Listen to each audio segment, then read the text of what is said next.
Hi, this video is going to be about how to thrive in any economy as a salon owner, hairstylist, spa owner. So there's a few things that I want to cover. I just wrote a huge article for one of the industry iconic magazines, and this seemed to be the biggest issue that they're hearing in our industry, right? So I'm talking to my salon owners, my hairstylists, and if anyone in this beauty and wellness space who is right now struggling a little bit and worried about the economy and the contracting economy because it is very real. So if you don't know me, my name is Mary Fontana. I've been a salon owner over 38 years. I have grossed over millions of dollars and launched over 11 brick and mortar practices, including an online business consulting. Why am I telling you this? I've been through wars, you name it, pandemics, all kinds of stuff, shutdowns, um, all different kinds of issues over the years, recessions, you name it.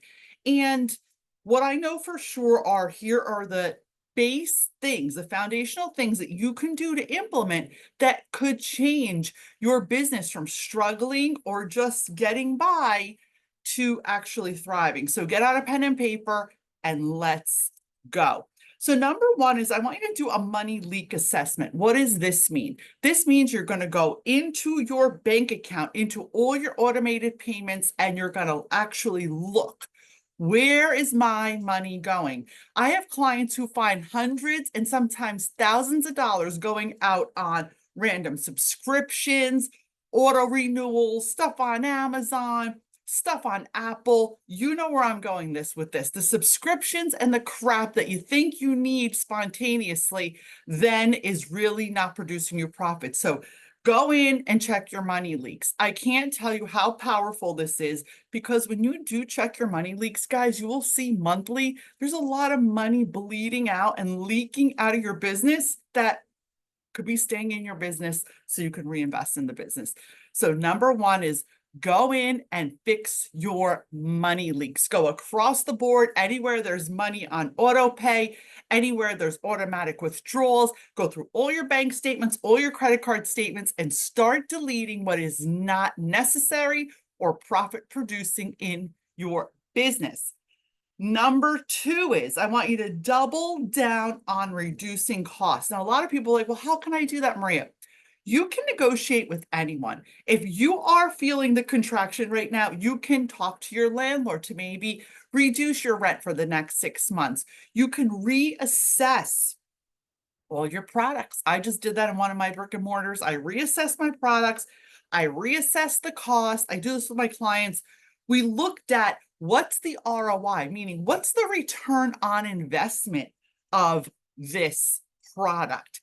And is it worth it? And is there something else comparable in the market that may work better? So these are things that I have personally done to reduce my costs over the years, right? And I do this regularly. You should be doing this like every quarter, guys. It's part of really working on your business, not working in your business. So look at where you can reduce costs.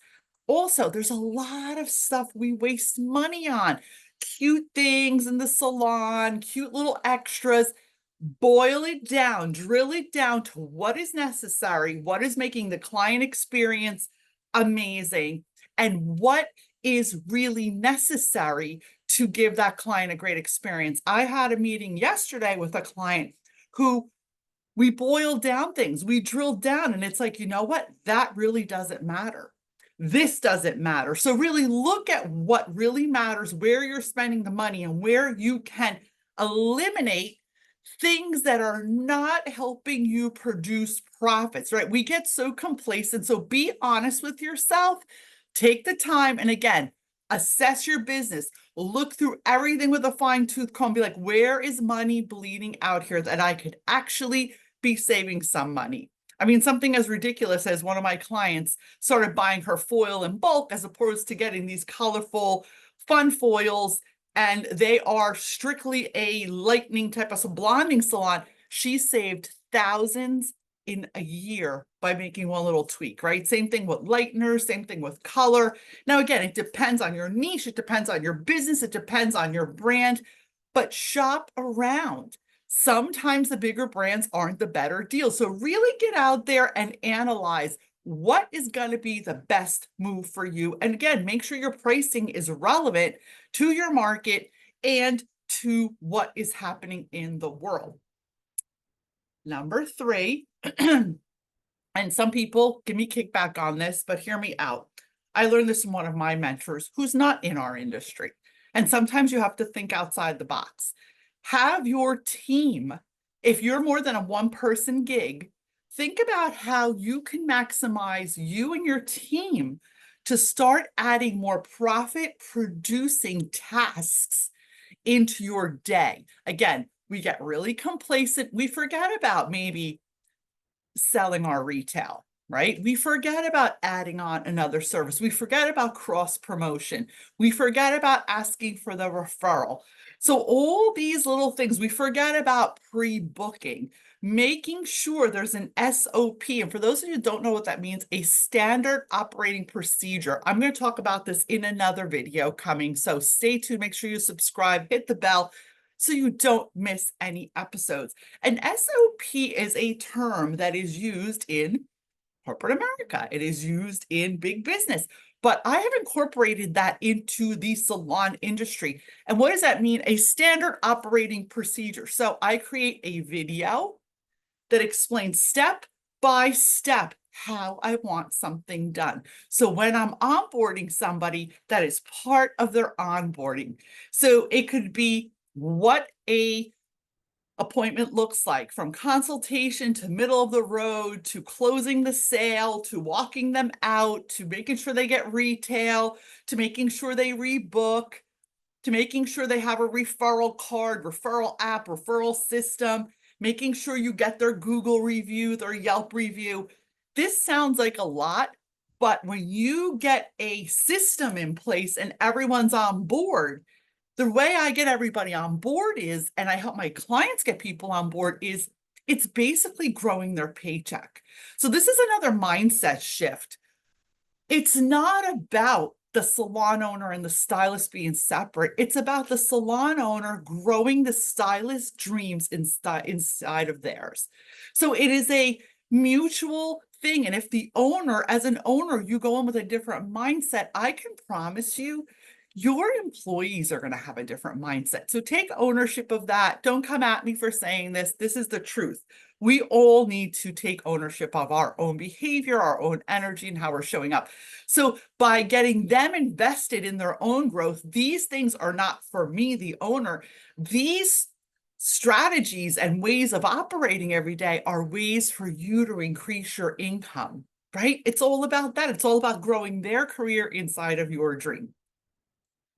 So next is use all the space available. This is another concept that might be new to some people, but it was introduced to me a while back, and I really realized that it makes a lot of sense. Now, depending on your business, depending on how you run your salon, depending on how you run your space, it's going to differ and you're going to have to tweak it. But if your space is there and you're only utilizing X amount of hours for X amount of days, think about all the hours and the days that your space could be producing money, maybe with different services, with shifts. I'm a big believer in flexibility. Now, entertain this. If this is like blowing your mind, don't poo-poo it. Have an open mind and think about how you may need to shift as an owner to survive and thrive the next few years, because the business is changing, the economy has changed. Guys, everything has changed. And if we don't change, you're not going to do good, right? And this, again, I'm speaking to the masses. This might not be you, but if you take away one thing, have an open mind. So think of this concept.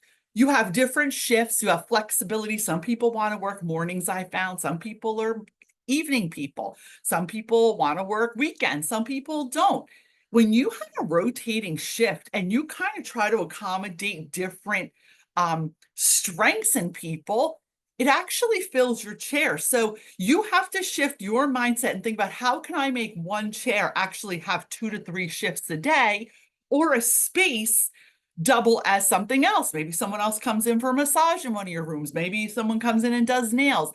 Really think about maximizing your space. Again, follow your legalities of your state board, where you are, your government. I'm not, I'm saying make sure you follow the legalities of whatever state you're in and that everything functions. But this is a great way to maximize your profits and your revenue with the space that you're already paying rent on, right, guys? So think about tweaking how you operate.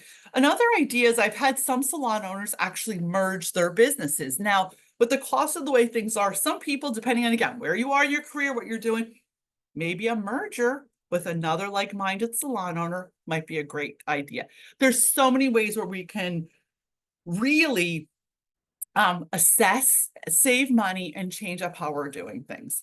And last but not least is assess your client retention. This is a sore spot. I do this quarterly. Go back into your system, look and see who hasn't been in a while, reach out to them, make a phone call. Don't just text people. Pick up the friggin' phone and call them and say, hey, I haven't seen you in a while. Is everything okay? Sometimes they might not answer that. You could just send a text and be like, hey, I've been thinking about you. I know you haven't been in a while. I hope everything's okay. Looking forward to seeing you.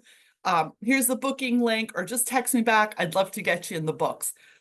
When we forget about people, we get complacent. When hairdressers are busy, we become a little arrogant. Again, don't come at me, guys. I'm doing this almost 40 years, so I know what I'm talking about. And I know our industry. We forget. And what happens is sometimes by the time you realize the person's gone, it may have been that you were complacent. You may have dropped the ball. It may not have been easy for you to get an appointment, which brings me to the next one. When you're doing your assessment of how you're retaining clients, retention's more important than lead generation because it costs more to get new clients than it does to keep your old ones. So that being said, be really mindful how many hoops you're making people jump through to get a friggin' appointment. Here's an example. I wanted to get a blowout at a different salon last week because my team was not available. Okay.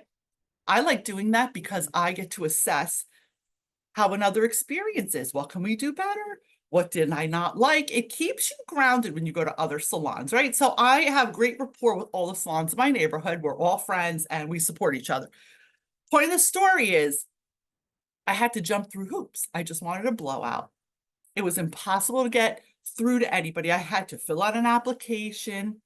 Then they had to get back to me within 48 hours. What do you think happened? Now, again, if you operate your salon like this, okay, cool. But I want you to reflect on in the long term, if it's impossible for people to get to you, I don't know how viable of a business that's going to be. So really think about you as a client, and when you need something, step out of the role, go to other salons, see what their experience is like.